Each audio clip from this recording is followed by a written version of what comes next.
Welcome back to the vlog. We're going to be going over our year-end results for 2023.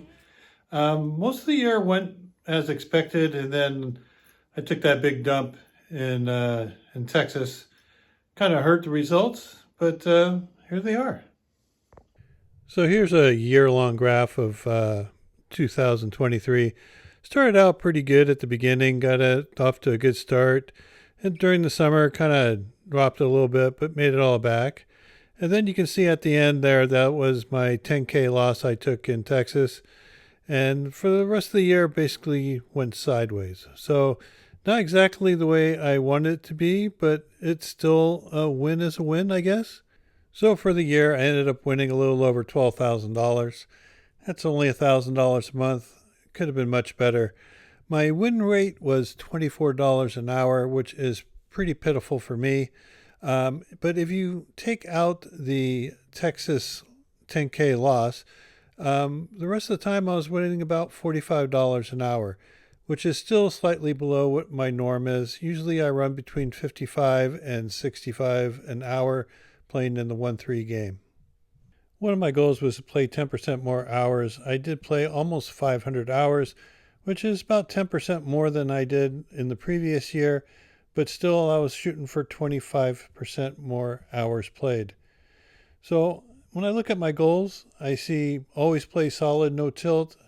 I would say I did pretty good on that one. There were times when I've tilted, but usually I got it back under control rather quickly, and it didn't escalate into something outrageous.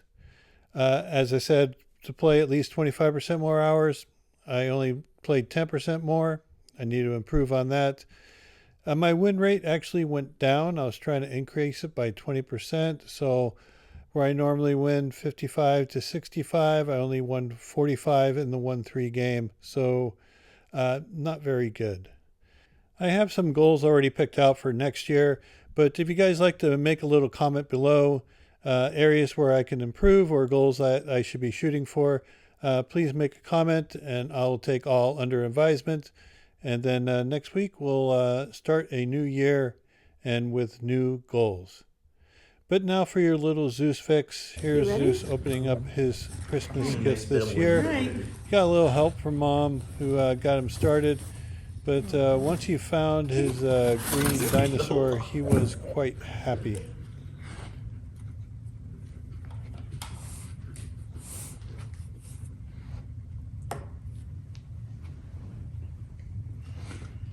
There's more.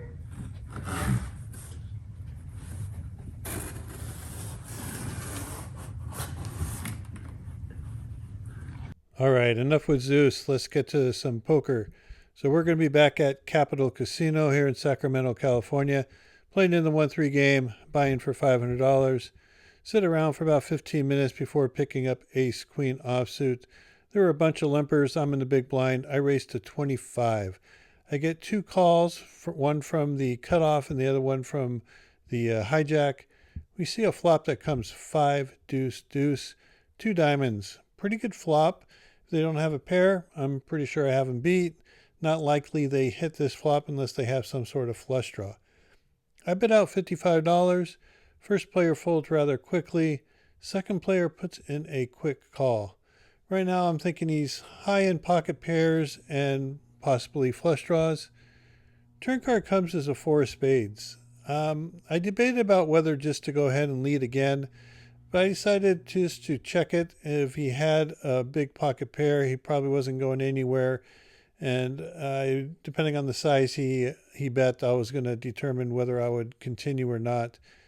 So when I check it to him, he does end up betting, but $85. It seemed like a kind of an odd size to me. It wasn't really giving him too much protection for his pair. So he either had a really big hand, or perhaps he was just betting a draw, trying to get me to fold some ace highs that might have him beat. So he could have like a ace blank of diamonds and have a flush draw, or he could have some sort of top pair with a straight draw, maybe like 5-6. But it didn't make any sense. So I thought really hard about just jamming here. He doesn't have that much behind, but I ended up just putting in the call and I was going to call down a blank on the river, but I hit my queen on the river, and it's kind of a scare card, so I decided just to go ahead and put them all in. He ended up folding rather quickly, saying that he missed his flush. The player opens from under the gun with a $15 raise, and I look at 2 9s from the hijack. You can go one of two ways. You can either repop it or just call. I decided to call, and it lets the small blind come in the hand. So we go 3 ways to a flop with 48 in, and it comes queen 6-3 with 2 hearts. First player checks. The initial aggressor bets $25. Kind of a large size bet. If it was smaller, I might try to isolate him, thinking that he's just trying to get a free card or a cheap card. But when he bet 25, I think he has a lot of draws in his hand and a few queens. The small blind overcalls for the 25. It's a little concerning that he would, but the 3 of us are going to go see a turn card, which is a 2 of clubs. Small blind checks rather quickly, and so does the initial raiser. The initial raiser probably would bet a queen or better, so I don't think he has me beat at this point. The small blind I'm a little concerned about, but most likely he has some sort of draw, maybe something like 5-6, second pair and a straight draw now. I want to bet amount that would not commit me, but get out any kind of weak draw. So I bet $100. The small blind goes into the tank for a very long time before finally deciding on a fold. He later said that he had a queen with a weak kicker. The other player snap calls with his short stack. He only has $95 remaining. So we get to see a run out, and the river card's the ace of hearts. Of course, the ace is probably the worst possible card in the deck. Not only does it complete the flush draw that was on the flop, if you happen to backdoor some sort of ace-high club draw, he got there. I roll over my pocket 9s, and he shows the same hand. So, river card didn't matter. At least we got the player with the weak queen out.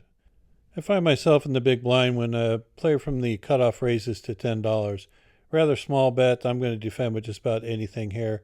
I got a pretty good hand with king 10 offsuit. I check to him on a flop of queen 9-8 with 2 hearts and a diamond, and he fires for $20. Pot size bet. Now, I really don't have too much. I do have a gut shot to the nuts. I do have an overcard with the king, and I also have a backdoor flush draw with the king of hearts. And he's been a little bit, feisty lately. So I figure I can go ahead and put in a call, and I can bluff a lot of good turn cards. Turn card's the ace of hearts. I figure this might be a good card for me to go ahead and bluff at. So I was thinking about betting, and then he bets out of turn for $25.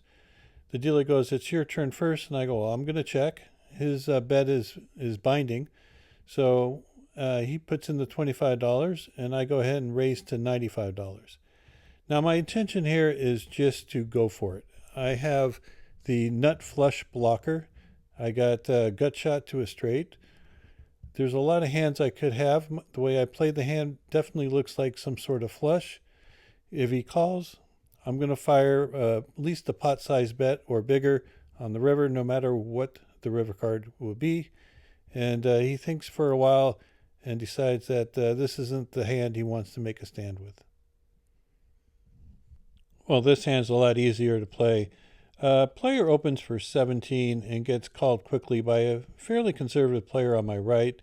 And of course, I'm looking down at 2 kings. I'm going to be putting in a raise. I decided to make it 85 to go. Everyone else decided to fold out, and it comes back around to the initial raiser. And I played a lot of poker with him, and he's not afraid to give some action, but he probably would definitely re-raise with a big pocket pair, say queens on up. He might just call with a hand like ace-king or ace-queen.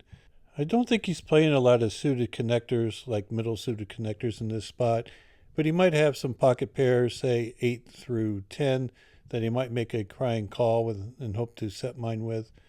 He does put in the call, and the other player makes a quick fold. So the 2 of us are going to go see a flop with $191 in the middle. We get a decent flop when it comes 7 high. It does contain 2 spades. Now, I don't have a spade blocker, so it's possible that he has a hand like ace-king of spades. king, queen of spades, ace, queen of spades. So there's definitely a chance he has a flush draw, and he might have an overpair that he would call with. I decided I'm just going to go ahead and get it all in here. His stack size is just a little over a pot-sized bet. So I figured, okay, I'll make it 220 into a $191 pot. If he had more, I probably would bet a smaller sizing, trying to get in on 2 streets. But since he doesn't have that much, and there's a high likelihood that he has some sort of flush draw or a medium-sized overpair, I put it in, and he finds the fold. So it ended up being a pretty short session, and ended up cashing in for $320 win to finish out the year. Really do appreciate you guys sticking around and watching all my videos. It makes it all worthwhile for me. I hope you all have a great New Year's, and I'll see you back here next year. But if you guys could go ahead and drop a comment saying what new goal or goals I should be shooting for next year, put it down in the comments, and I'll look them all over. And otherwise, you guys have a great evening. Don't drink and party too much. And remember, if you go somewhere, figure out how to get home safe. Don't be drinking and driving. Until next year, good luck at the tables, and we'll see you back here soon.